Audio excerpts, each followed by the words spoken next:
আমি একবার কলকাতা থেকে কাশি যাচ্ছিলুম। হাওড়া স্টেশনে যখন পৌঁছলুম তখন গাড়ি ছাড়ে ছাড়ে, তাই একটা ফার্স্ট ক্লাস খালি গাড়িতে উঠে পড়লুম, এই মনে করে যে পরের স্টেশনে নেমে থার্ড ক্লাসে ঢুকবো। গাড়ি তো ছাড়লো, অমনি বাথরুম থেকে একটি সাহেব বেরিয়ে এলো।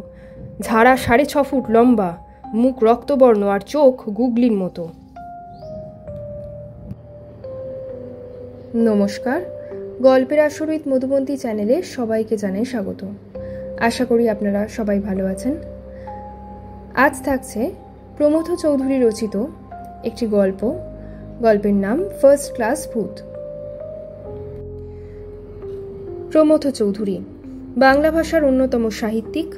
তিনি ছিলেন একাধারে প্রাবন্ধিক, কবি ও ছোট গল্পকার। বীরবল ছদ্মনামে তিনি লিখতেন। তার সাহিত্য কীর্তির মধ্যে উল্লেখযোগ্য হল তেল নুন লাকড়ি, বীরবলের হালখাতা, নানা কথা, আমাদের শিক্ষা, নানা চর্চা, রায়তের কথা, ভাষার কথা প্রভৃতি। আজকের গল্পের প্রধান চরিত্রে থাকছে বক্তা এবং তার এক দাদা, সারদা দাদা। শুনতে থাকুন। আমরা আসবার মাস তিনেক পরে হঠাৎ সারদা দাদা এসে আমাদের অতিথি হলেন। সারদা দাদা কি হিসেবে আমাদের দাদা হতেন তা আমি জানি না।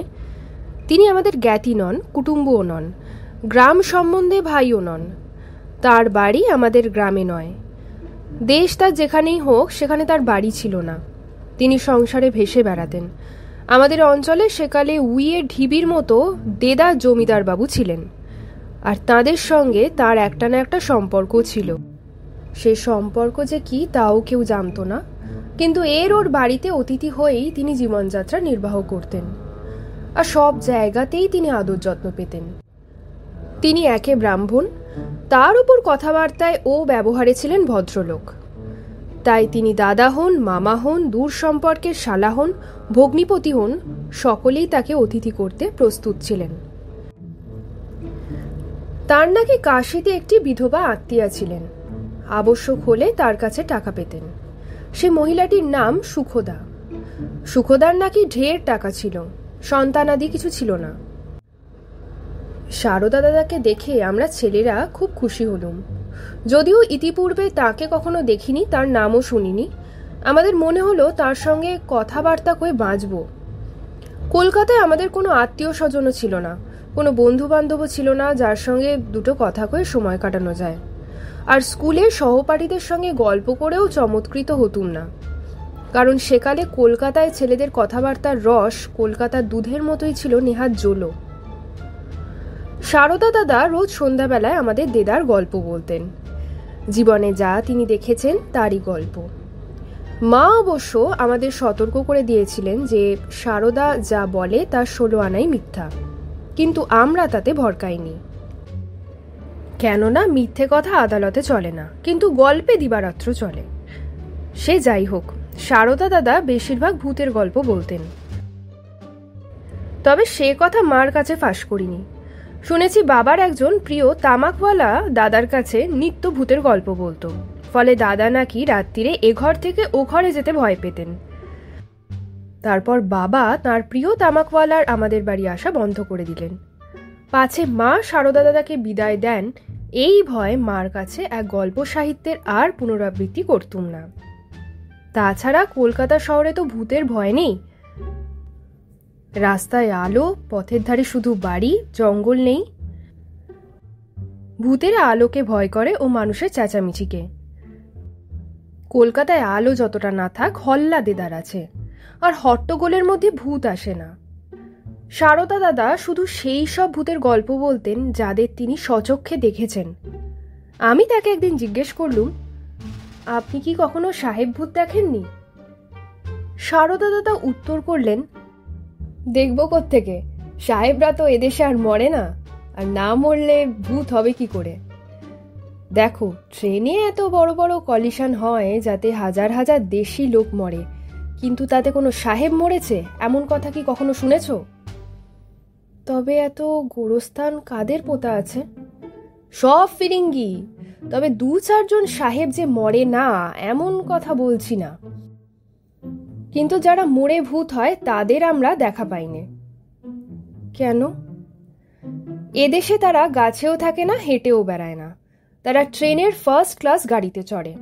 তবে একবার একজনের দেখা পেয়েছিলুম, আর তার হাতে যে শাস্তি পেয়েছিলুম তার বলবার কথা নয়, আজও মনে হলে কান্না পায়। আমরা সেই সাহেবভূতের গল্প শুনতে চাই। সারদা দাদা একটা দীর্ঘ নিঃশ্বাস ফেলে বললেন, আচ্ছা আচ্ছা বলছি শোনো, কিন্তু এ গল্প আর কাউকে যেন বলো না। কেন? কি জানি, আবার যদি মানহানির মামলায় পড়ে যাই। মরা লোকেরও মানহানি করলে জরিমানা হয় জানো তো, জেলও হয়। আবার জেল খাটতে আমার ইচ্ছে নেই। এরপর সারদা দাদা বললেন, আমি একবার কলকাতা থেকে কাশি যাচ্ছিলুম। হাওড়া স্টেশনে যখন পৌঁছলুম তখন গাড়ি ছাড়ে, তাই একটা ফার্স্ট ক্লাস খালি গাড়িতে উঠে পড়লুম, এই মনে করে যে পরের স্টেশনে নেমে থার্ড ক্লাসে ঢুকবো। গাড়ি তো ছাড়লো, অমনি বাথরুম থেকে একটি সাহেব বেরিয়ে এলো, ঝাড়া 6.5 ফুট লম্বা, মুখ রক্তবর্ণ আর চোখ গুগলির মতো, আর তার সর্বাঙ্গে বেজায় মদের গন্ধ বেরোচ্ছে, আর সে বিলেতি মদের। সে ঘরে ঢুকেই বলল, কালা আদমি নিচু যাও। আমার তখন ভয় নাড়ি ছেড়ে গিয়েছে। আমি কাঁপতে কাঁপতে বললুম, हजूर अभी बिस्तरे नीचू जाएगा, दूसरा स्टेशन में उतर जाएंगे। তিনি বললেন, वो नहीं हो सकता, तुम्हारा कपड़ा बहुत मैला और तुम्हारा देह से बहुत बदबू आ रहा है। गसल खाना में जाके तुम्हारा कपड़ा उतार के गसल करो और यहाँ बैठ रहो। हम चला जाने से तुम गसल खाना से निकलो, हम जो बोलता अभी करो। जानता हम रेल को बड़ा साहब है। আমি প্রাণের দায় হুজুর যা বললেন তাই করলুম, অর্থাৎ স্নানের ঘরে গিয়ে বিবস্ত্র হয়ে সেই শীতের রাত্রিরে স্নান করলুম। অমনি একটা দমকা হাওয়া এসে আমার কাপড় চোপড় উড়িয়ে কোথায় নিয়ে গেল। আমি বিবস্ত্র হয়ে ভিজে গায়ে গোসলখানাতেই বসে রইলুম, আর সাহেব তার কামরায় হুটোপাটি করতে লাগলেন। ও মধ্যে মধ্যে চিৎকার করে আমার প্রতি শুয়োর, গাধা, উল্লুক প্রভৃতি প্রিয় সম্ভাষণ করতে লাগলেন। আমি নীরবে সব গালিগালাজ হজম করলুম।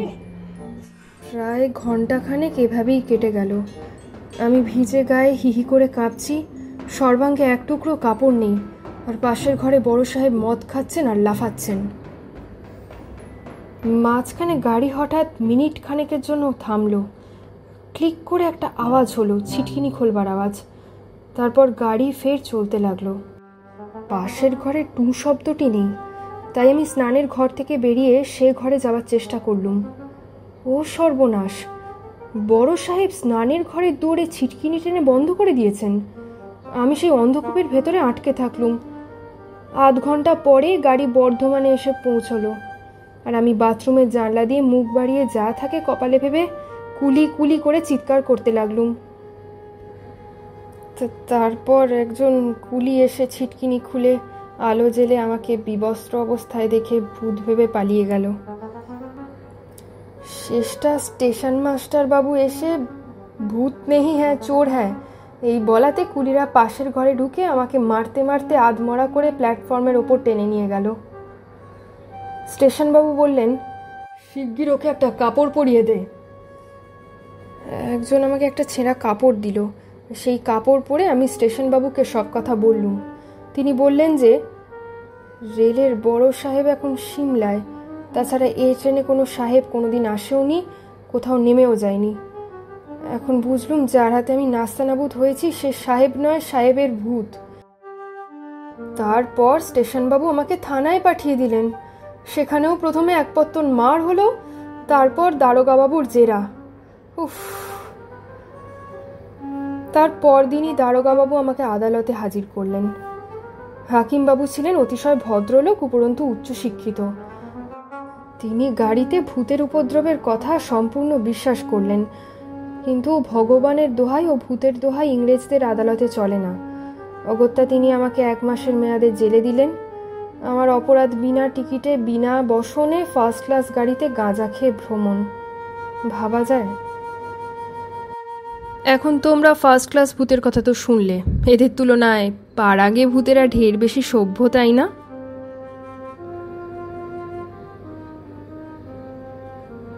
শেষ হলো আজকের গল্প ফার্স্ট ক্লাস ভূত, রচনা প্রমথ চৌধুরী। গল্প পাঠ এবং সমগ্র পরিচালনায় আমি মধুবন্তী। খুব শীঘ্রই ফিরে আসবো পরবর্তী একটি নতুন গল্প নিয়ে। ততদিন স্টে কানেক্টেড উইথ গল্পের আসরিত মধুবন্তী। ধন্যবাদ।